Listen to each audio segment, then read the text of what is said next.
Hello and welcome. Oh, our campfire is kind of empty tonight. Anyway, enjoy the next two stories. This is called Evil Grin.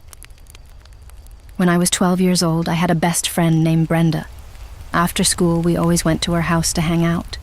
She lived in a big house on the edge of town. One day, Brenda didn't show up for school. She was absent for the next few days, and I began wondering if there was something was wrong with her. After she had missed a whole week of school, I decided to pay her a visit. I cycled all the way across town and arrived at her house just as it was getting dark outside. When I rang the doorbell, I got a shock when the door opened almost immediately. Brenda's mother was standing in the doorway, but there was something strange about her. Her eyes seemed darker than usual, and her hair was hanging loose around her shoulders. I noticed that she was wearing a bathrobe. The most unsettling thing was the way she was grinning at me. She didn't say a word. She just stood there staring at me with an evil smile playing across her lips. "Is Brenda here?" I asked nervously. She beckoned at me to come in, and before I could say anything, she had slipped back into the darkened house. As I stepped inside, my eyes strained to see in the darkness, but I wasn't sure where she had gone. Just then, I heard a strange humming sound and followed it into the kitchen. I found her there, standing at the kitchen sink with her back towards me. The moment I entered the kitchen, she stopped humming and there was an eerie silence. I took a seat at the kitchen table and waited. She seemed to be taking forever. I spent the next 5 minutes just sitting there, wondering what was going on. Then I realized something very odd. The whole time I had been sitting there, her back was still towards me and I couldn't see her face. Her hands hung limp by her sides and her head was tilted slightly. Something was very wrong. I stood up nervously and approached her. She remained completely still. Ever so slowly, I moved around her and tried to get a look at her face to see if she was all right. The sight still haunts me to this very day. Her eyes were wide open and she still had that evil grin on her face. I was so freaked out that I couldn't bear to stay in the kitchen a moment longer. Without saying a word, I backed out of the room and made my way towards the front door. I jumped on my bike and began cycling as fast as I could down the long, winding driveway and all the way across town. I didn't stop until I reached the safety of my house. It wasn't until a few days later that I found out why my friend Brenda had been absent from school. My parents told me that there had been a tragic death in Brenda's family. "What?" I asked. "Who died?" My parents broke the sad news to me, and it made my hair stand on end and I was crying from fright. Brenda's mother had died suddenly, and the night I called over to her house, Brenda had been at her grandparents' place, attending the funeral. Years later, when I was 16 years old, I made a little extra money by working as a babysitter on weekends. One evening, a friend of mine called me and said she knew a family who desperately needed a babysitter. She was busy and wanted to know if I was interested in babysitting for them instead. She told me the parents were very nice. The pay was good and their 3-year-old daughter was polite and well-behaved. I wasn't doing anything important, so I told her I would be glad to take the job. That evening, I went to the family's house and met the mother. Her name was Ruth, and she was getting ready to go out for the night with friends. She mentioned that her husband was out of town on business and gave me some numbers to call if I needed to get in touch with her. The night went very easily. I made dinner for the little girl, gave her a bubble bath, then got her dressed for bed. I was around midnight when I heard the front door open and footsteps coming down the hallway. I thought it was strange, because I hadn't even heard a car pull up. Turning around, I was relieved to see Ruth making her way into the living room where I was sitting watching TV. She never said a word to me, and as she walked past me, I was surprised by how different she looked. Something about her eyes had changed, and she was grinning from ear to ear. I felt a cold chill run down my spine. I knew that evil grin.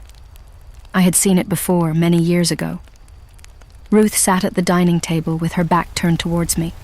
Her hands hung limp by her sides. Her head was cocked to the left. She was humming to herself. "Ruth?" I asked nervously. "Ruth, are you all right?" No answer. "Ruth? You're not alive anymore, are you?"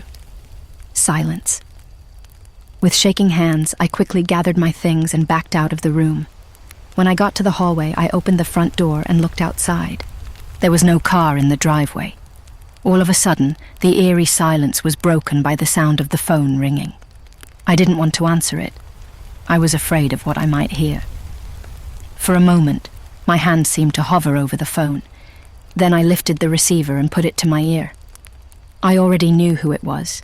It was the police, calling to tell me that Ruth had been involved in a car accident an hour ago. She had been killed on impact. Tears were streaming down my face as I ran upstairs, grabbed Ruth's daughter from her bed, and bundled her up in her blanket. As I came back downstairs, I had to pass by the door to the living room. I could still see Ruth sitting at the table with her back to me. Without pausing for a second, I ran out into the night carrying the little girl in my arms.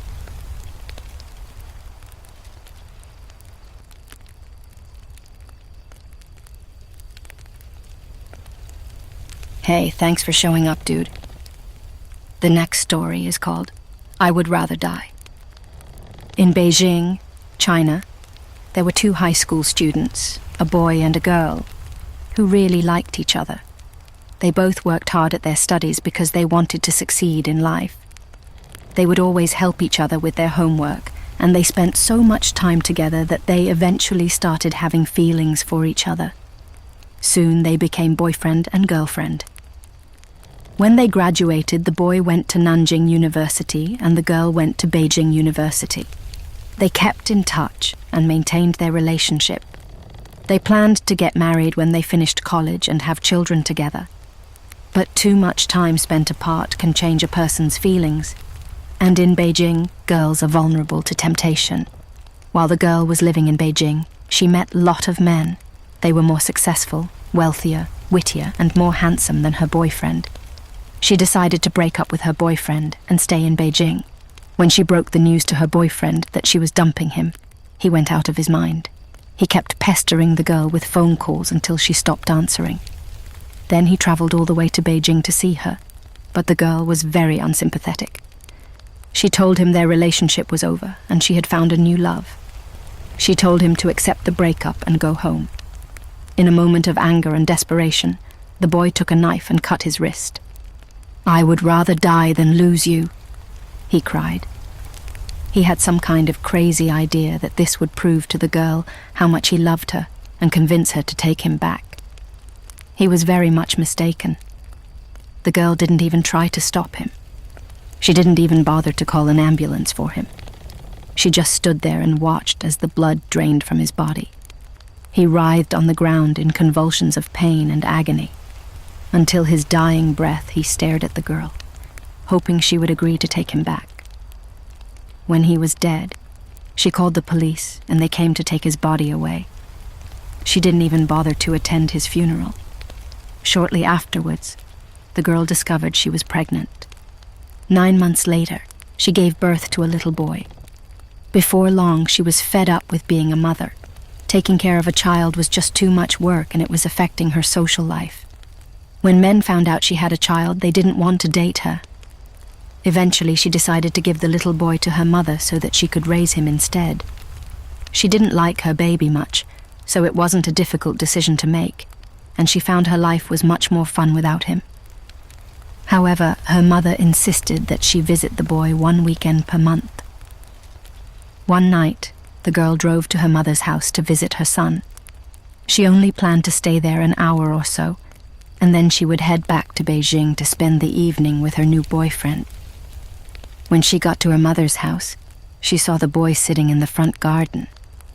She noticed there was something odd about him. When she looked closer, she suddenly realized that he was slicing his wrist with a knife and sucking the blood. The girl freaked out. She ran over and told him to stop. The little boy stared at her intently. That look was familiar. She recognized that stare. Suddenly, the child pounced on her and slit her throat with the knife.